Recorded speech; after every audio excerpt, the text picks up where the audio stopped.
कि जो भी हमारे एजुकेशन मिनिस्टर है उसके लिए बैचलर डिग्री कम से कम मैंडेटरी हो जाए। हर नेता चाहता है कि हिंदी इम्पोज की जाए आपके बच्चों के लिए, अपने बच्चों के लिए नहीं। अपने बच्चे को तो वो बाहर भेजेगा या फिर इंग्लिश मीडियम में पढ़ाएगा। साइंस के साथ कोई कॉमर्स के भी सब्जेक्ट ले सकता है। तो स्ट्रक्चर तो चेंज हो गया, लेकिन पढ़ेगा तो वही आउटडेटेड सिलेबस। लेकिन जब तक इंफ्रास्ट्रक्चर नहीं रहेगा, क्वालिफाइड टीचर्स नहीं रहेंगे, कैसे मान लें कि वो इम्प्लीमेंट हो जाएगा। 5,000 रुपए में पैरा टीचर हायर किए जाते हैं, उनसे आप एक्सपेक्ट कर रहे हैं कि क्रिटिकल थिंकिंग वो सिखाई जाए। जिमी कार्टर जो यूएसए के प्रेसिडेंट रह चुके हैं, उन्होंने अपनी बेटी को गवर्नमेंट स्कूल में पढ़ाया था। यहाँ ऐसा पॉसिबल नहीं है। 2014 में जब बीजेपी की गवर्नमेंट बनी थी तो उन्होंने अपने मैनिफेस्टो में क्लियरली मेंशन किया था कि वो लोग न्यू एजुकेशन पॉलिसी लाएंगे। 2015 में एक कमेटी बनाई गई जिसको काम दिया गया नेशनल एजुकेशन पॉलिसी बनाने का, और जिसको लीड कर रहे थे टीएसआर सुब्रमण्यम। स्मृति ईरानी उस समय एचआरडी मिनिस्टर थी।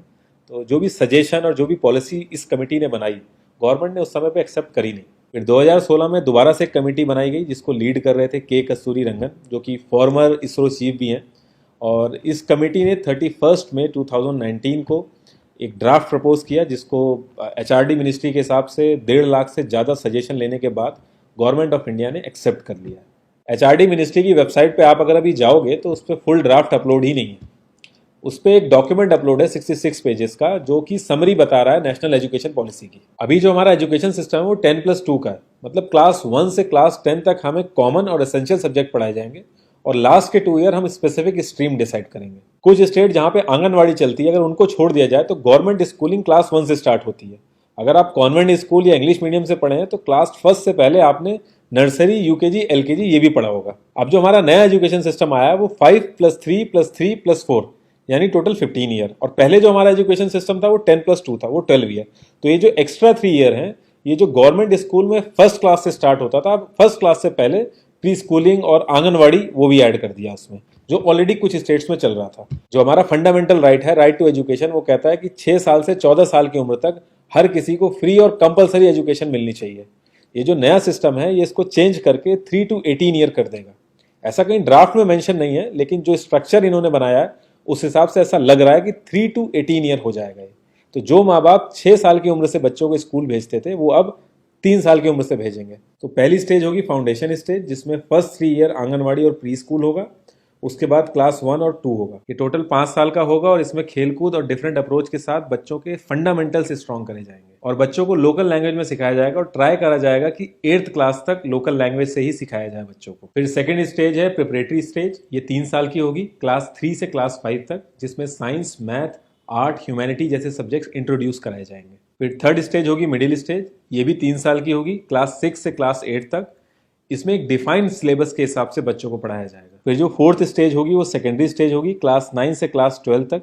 इसमें मल्टी डिसिप्लिनरी अप्रोच और क्रिटिकल थिंकिंग के हिसाब से सिखाया जाएगा। इस स्टेज में कोई स्ट्रीम्स नहीं होंगी जैसे पहले होती थी आर्ट, कॉमर्स, साइंस, बल्कि पूल ऑफ सब्जेक्ट्स होंगे, उसमें से स्टूडेंट्स अपने सब्जेक्ट्स चूज करेंगे। इस स्टेज में सेमेस्टर वाइज एग्जाम होंगे, और 2 सेमेस्टर में से जिसमें अच्छे मार्क्स आएंगे वो कंसीडर होंगे। मान लो फिजिक्स में आप वीक हैं तो आप मीडियम फिजिक्स ले सकते हैं, और आपकी मार्कशीट में मीडियम फिजिक्स ही मेंशन होगा। और हायर एजुकेशन में इन्होंने मल्टीपल एंट्री और एग्जिट कर दी है।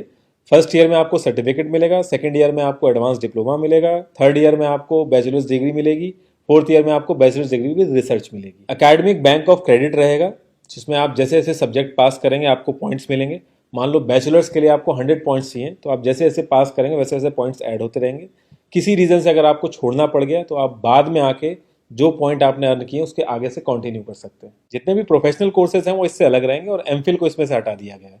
तो बैचलर्स के बाद आप डायरेक्ट पीएचडी कर सकते हैं। क्लास 6 में इन्होंने कोडिंग ऐड कर दी है जैसे चाइना में होता है, और वोकेशनल ट्रेनिंग ऐड करी है जैसे कारपेंटर, प्लम्बर, मैकेनिक, इन सब की इंटर्नशिप कराई जाएगी। जो एक्स्ट्रा करिकुलर एक्टिविटीज़ होती थी जैसे स्पोर्ट हो गया, म्यूजिक हो गया, तो इनके भी एकेडमिक मार्क्स होंगे। मतलब अगर आप अपना पैशन फॉलो कर रहे हैं तो आपको अपना स्कूल सेक्रीफाइस नहीं करना पड़ेगा। टॉप 100 यूनिवर्सिटीज़ अब इंडिया में भी आ सकेंगी। 2010 में भी सेम यही पॉलिसी आई थी, फॉरेन एजुकेशन इंस्टीट्यूट बिल आया था, लेकिन उसमें 50 करोड़ रुपए श्योरिटी मांगी थी, तो उस वजह से यूनिवर्सिटीज़ आई नहीं थी। इस बार वो चीज़ हटा दी गई है। इसके इम्प्लीमेंटेशन को लेकर बहुत बात हो रही है कि कैसे इम्प्लीमेंट होगा। तो अभी ये एक ड्राफ्ट है, इसको पार्लियामेंट में जाना है, फिर देखना है वहाँ पे क्या चेंजेस होते हैं। और अगर आप हमारी हिस्ट्री देखेंगे तो ऐसे बहुत सारे लुभावने ड्राफ्ट आए हैं, पॉलिसीज़ आई हैं, और नेताओं ने अपने हिसाब से जो चीज़ उन्हें सूट करी है वो चीज़ इंप्लीमेंट की है। बाकी सारी चीज़ें ठंडे बस्ते में पड़ी रहती हैं, क्योंकि ये कोई लॉ नहीं है, किसी भी नेता के ऊपर कोई कंपल्शन नहीं है। एचआरडी मिनिस्ट्री का नाम चेंज करके अब एजुकेशन मिनिस्ट्री कर दिया गया। जब हमारा देश आज़ाद हुआ था तो एजुकेशन मिनिस्ट्री ही था, लेकिन राजीव गांधी जी ने उसको एचआरडी मिनिस्ट्री कर दिया था और फिर अब इसको दोबारा से एजुकेशन मिनिस्ट्री करा जा रहा है। तो एजुकेशन मिनिस्ट्री से एचआरडी मिनिस्ट्री क्यों हुआ और एचआरडी मिनिस्ट्री से एजुकेशन मिनिस्ट्री क्यों हुआ, इसके पीछे का लॉजिक मुझे पता नहीं। 3 लैंग्वेज फार्मूला को लेकर बहुत ज़्यादा डिस्कशन चल रहा है और कुछ लोग इसके फेवर में हैं, कुछ लोग इसका अपोज कर रहे हैं। तो इसमें यह है कि क्लास 5th तक मदर टंग और लोकल लैंग्वेज में सिखाया जाए और कोशिश की जाए कि क्लास 8th और उसके आगे भी मदर टंग और लोकल लैंग्वेज में सिखाया जाए, और इसको भी मैंडेटरी नहीं किया है, एज अ सजेशन है ये। तो गवर्नमेंट स्कूल और जो स्टेट गवर्नमेंट है वो तो इम्प्लीमेंट करेंगे इस चीज़ को, लेकिन आपको लगता है कॉन्वेंट स्कूल और जो प्राइवेट स्कूल है ये मानेंगे इस चीज़ को? वो तो इंग्लिश में ही पढ़ाएंगे और सारी बात घूम फिर के वहीं आ जाएगी कि ये जो क्लास डिफरेंस है गवर्नमेंट स्कूल और प्राइवेट स्कूल्स में वो रहेगा। प्राइवेट स्कूल के स्टूडेंट्स को इंग्लिश लैंग्वेज में एडवांटेज रहेगा कंपैरेटिवली गवर्नमेंट स्कूल के। जॉब्स एंड ऑल में भी एक एडवांटेज रहता है। तो पेरेंट्स ट्राई करते हैं कि वो प्राइवेट स्कूल में ही डालें, गवर्नमेंट स्कूल में फिर वही डालता है जिसकी मजबूरी होती है। हर नेता चाहता है कि हिंदी इम्पोज की जाए आपके बच्चों के लिए, अपने बच्चों के लिए नहीं। अपने बच्चे को तो वो बाहर भेजेगा या फिर इंग्लिश मीडियम में पढ़ाएगा, क्योंकि उसको पता है कि अगर उसका बच्चा इंग्लिश नहीं पढ़ेगा तो उसको डिस्क्रिमिनेशन देखना पड़ेगा, उसको डिसएडवांटेज होगा, तो वो अपने बच्चे को डिसएडवांटेज में नहीं रखेगा। आपके बच्चे के ऊपर इम्पोज की जाएगी, गवर्नमेंट स्कूलों में हिंदी इम्पोज की जाएगी। क्योंकि जो भी नेता हिंदी की बात करता है तो हमें सुन के बड़ा अच्छा लगता है। 12th के बाद कॉमन एंट्रेंस एग्जाम CEE ये कर दिया गया है कि अब आपको अलग अलग एग्जाम नहीं देना है, आपको 12th के बाद एक एग्जाम देना है और उसी की रैंकिंग के हिसाब से आपको सारी यूनिवर्सिटीज़ में एडमिशन मिलेगा। अब लेकिन वो भी मैंडेटरी नहीं किया। तो आपको लगता है कि ये जो प्राइवेट यूनिवर्सिटीज़ हैं जो डोनेशन लेकर एडमिशन लेती हैं, अपने अलग से जो एग्ज़ाम कराती हैं, वो मानेंगी इस चीज़ को? हम हर चीज़ में तो कंपेयर करते हैं USA से, लेकिन USA ने बहुत सारा पैसा इंजेक्ट किया है अपने इंफ्रास्ट्रक्चर में, तब जाके उनका जो एजुकेशन स्ट्रक्चर है वो इम्प्लीमेंट हो पाया। अब जिमी कार्टर जो USA के प्रेसिडेंट रह चुके हैं, उन्होंने अपनी बेटी को गवर्नमेंट स्कूल में पढ़ाया था। अब यहाँ ऐसा पॉसिबल नहीं है। इस बार बोला गया है कि GDP का 6% हम अपनी एजुकेशन में लगाएंगे। तो ऐसा कब नहीं बोला गया है? 1968 में भी यही बोला गया था, 1986 में भी यही बोला गया था।